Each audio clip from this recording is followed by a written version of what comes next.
Atenção, vai começar agora uma teleaula de tratamento de superfícies do curso profissionalizante. Este módulo tem um total de 10 aulas. Hoje você vai assistir a teleaula número 8. Bons estudos!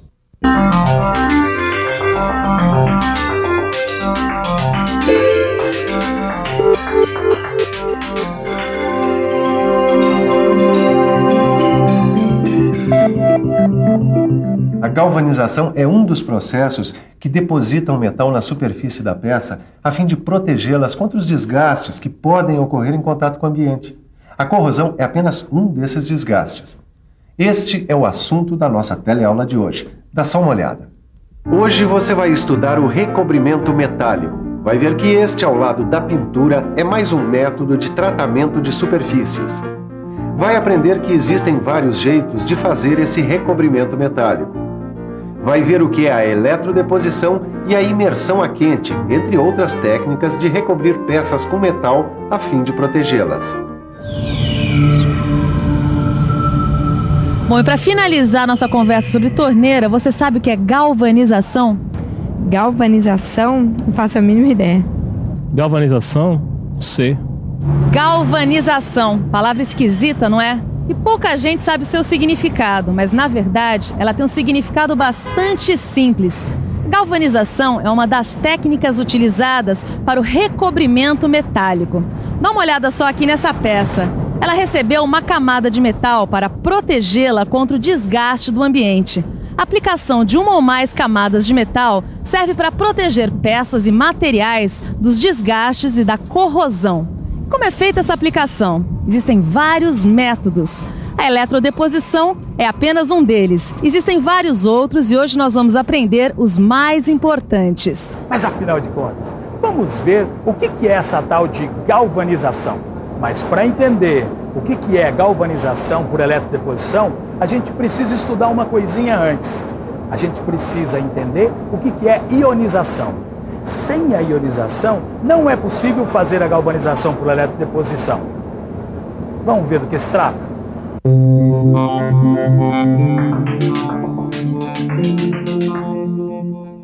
Para entendermos o que é ionização, precisamos saber o que acontece com um sal, por exemplo, o cloreto de cobre, quando se dissolve em água. Sabemos que o cloreto de cobre é formado por íons. Os íons são formados por cátions de cobre e por ânions de cloro.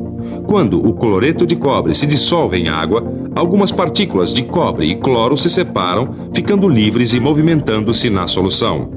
Porém, após certo tempo, estabelece-se um equilíbrio, ou seja, enquanto algumas partículas se juntam, outras se separam. Portanto, a ionização ocorre indefinidamente. Viu como não é difícil entender a ionização? Pois é só através dela que a gente consegue fazer a eletrodeposição. Ela é feita através de banhos. Dê uma olhada. Olha aí, aqui é isso que a gente faz, galvanização. As peças são mergulhadas nos banhos e pronto. Elas já saem com uma camada de metal. Muitas vezes são usados vários banhos para aplicar mais de uma camada, dependendo do tipo de proteção ou de acabamento que você precise. O que será que acontece no banho para que o metal se deposite assim tão rapidamente sobre a peça? Bom, primeiro você precisa saber que a solução do banho contém íons metálicos, como você viu no fenômeno da ionização. Esses dois vidros aqui contêm metais em forma de sais. Eles estão dissolvidos ali nos banhos. Esses produtos vão fornecer o metal às peças, dando o recobrimento metálico. Vamos ver como isso acontece? Esse esqueminha vai nos ajudar a entender. Dá só uma olhada. Nós temos uma placa de metal. Ela está ligada ao polo negativo de uma fonte de energia. Na solução do banho, nós temos os íons metálicos. Lembra dos produtos que estavam nos potes? Então, eles estão aqui ionizados na solução. Repare que eles têm carga positiva. São íons carregados positivamente. A nossa placa de metal está ligada ao polo negativo de uma fonte de energia. Portanto, ela está carregada negativamente. Aí ficou fácil. Você já sabe que cargas elétricas opostas se atraem. Os íons positivos são atraídos para a placa e as cargas negativas que estão na placa neutralizam esses íons. Quando isso acontece, aquele produto que você viu volta a ser metal, formando uma camada na placa. É isso aí. É mais ou menos isso, em linhas gerais, o que acontece na eletrodeposição metálica. Como você reparou, a fonte de energia é muito importante nessa operação. Ela é desse tipo aqui, ó, uma fonte retificadora que transforma a corrente alternada, que é fornecida pela companhia de eletricidade, em corrente contínua, que é usada na galvanização eletrolítica. Sem dúvida a galvanização é o mais indicado para fazer o tratamento dessa superfície. Bom, você está dizendo, Ananias, para mim tá tudo bem. Mas é o mais indicado sim. Agora só falta a gente definir o metal que a gente vai usar para fazer o banho. Uma coisa importante de saber é que a solução onde são mergulhadas as peças, ela varia de acordo com as necessidades técnicas. E dependendo delas, você vai ter um banho com essa ou aquela solução. Ultimamente os técnicos têm tentado principalmente os banhos com ligas de zinco e níquel. Isso porque esse tipo de banho é pouco poluente e dá uma boa proteção contra a corrosão dos metais. Agora, o mais comum ainda é aquele que mistura zinco e cianeto. Já sei, Ananias. Esse banho de zinco e cianeto faz parte de um grupo de banhos usado para galvanização, chamado de processo de zincagem eletrolítica.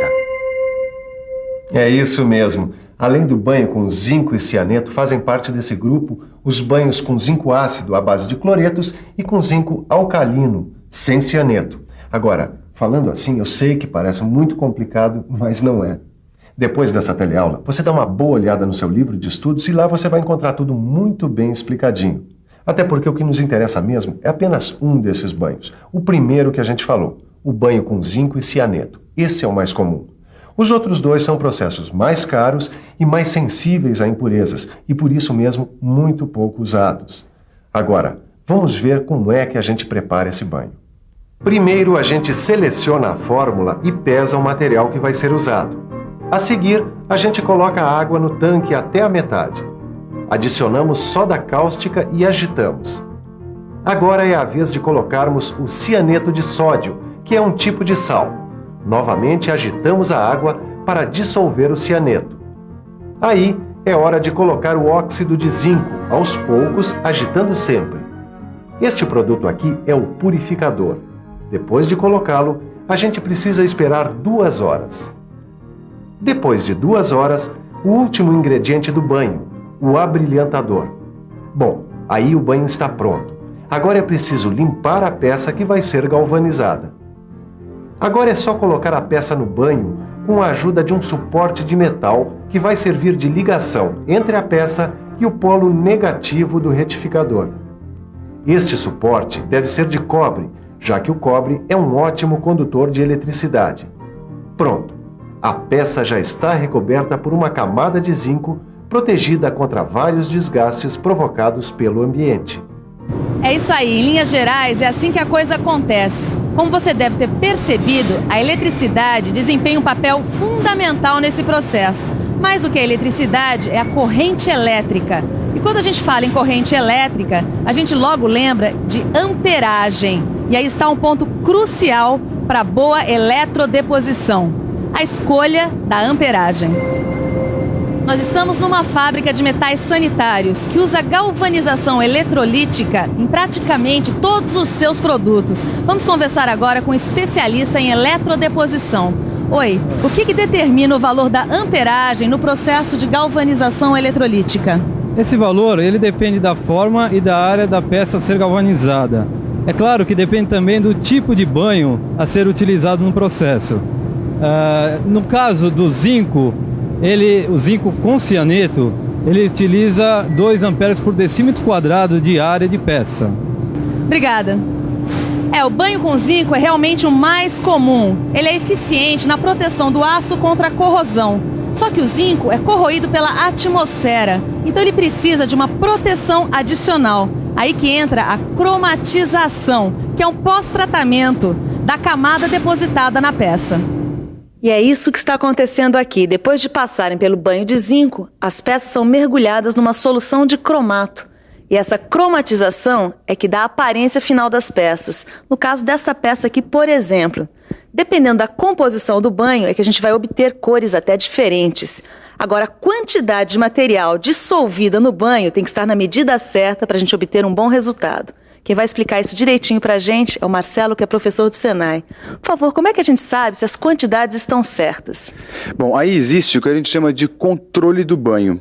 São feitas análises em laboratório para determinar as quantidades de cada material. No caso do banho de zinco, são determinados os teores do zinco, do cianeto de sódio e da soda cáustica, sempre mantendo-se um padrão de qualidade.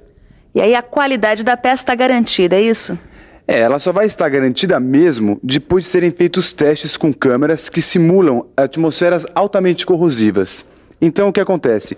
O tempo que a peça fica dentro da câmera sem ser corroída, dá pra gente ter uma ideia do tempo de vida útil que ela vai ter no ambiente. Quer dizer, então, Benê, que o método de revestimento mais comum é mesmo o zinco? É o mais comum. Tanto é que existe mais um método de deposição de zinco sobre as peças, além da eletrodeposição. Esse método é chamado revestimento por imersão a quente. Como na eletrodeposição, tudo começa pela limpeza da peça que vai ser tratada. Dá uma olhada. O técnico está fazendo o desengraxamento e a decapagem da peça com a ajuda do ácido clorídrico. Essa limpeza é para deixar a peça livre de gorduras e possíveis pontos de ferrugem que já podem estar nela. Agora, ele mergulha a peça numa solução de cloreto de amônio. Esse processo se chama fluxagem. Finalmente, a peça é mergulhada no zinco. Nesse caso, o zinco está fundido. A peça fica aí por um período para que se deposite a camada de zinco. Depois que ela é retirada de dentro do zinco fundido, ela é resfriada para que haja um manuseio posterior. Se você reparou bem, você notou que no revestimento por imersão a quente, a gente não usa eletricidade. Lembra como ela é importante na eletrodeposição? E no revestimento por imersão a quente, ela nem aparece. Mas os dois são métodos de revestimento metálico. É isso. Além da eletrodeposição e da imersão a quente, existem outros processos de revestimento metálico de peças. E outros processos novos estão sempre surgindo à medida que a tecnologia avança. Um desses processos é o da chamada deposição química. Nesse caso, a deposição é feita em uma solução aquosa com íons metálicos sem o uso de eletricidade. A vantagem desse processo é que ele permite a deposição uniforme de metal em todas as superfícies da peça. Existe também um processo chamado de aspersão térmica. Basicamente, o que acontece é que o metal é colocado num maçarico. Depois de fundido, o metal é arremessado contra a peça. Ele se solidifica e forma uma camada. Um processo que está ganhando muito espaço é o do plasma. Nesse processo, óxidos de metais são fundidos e arremessados contra a peça. Além de proteger a peça contra a corrosão, esse processo garante um endurecimento da superfície tratada. Muito interessante esses novos processos, hein, Ananias? Eu vou procurar saber mais sobre eles. É isso aí. E você também, para se inteirar sobre esses processos e outros ainda, você já tem um caminho, o seu livro de estudos. Não esqueça, hein? E agora vamos para a revisão. E atenção, se liga aí que é hora da revisão. Na teleaula de hoje, você aprendeu o que é recobrimento metálico. Viu que existem várias técnicas para proteger peças usando camadas de metal. Você aprendeu o que é galvanização e viu que esse é o método de recobrimento metálico mais usado. Você ficou conhecendo a imersão a quente e teve uma noção de novas técnicas e alternativas de proteger materiais contra a ação do ambiente. É isso aí. E é importante que você se lembre que todos esses processos que nós vimos são técnicas de revestimento metálico, que servem para proteger, embelezar e endurecer os materiais. Se a gente vai usar um processo ou outro, vai depender do tipo do serviço, do tipo do material e da vida útil que está sendo esperada para a peça que vai ser tratada. Mas agora é bom você aprofundar todos esses assuntos no seu livro de estudos. E até a próxima!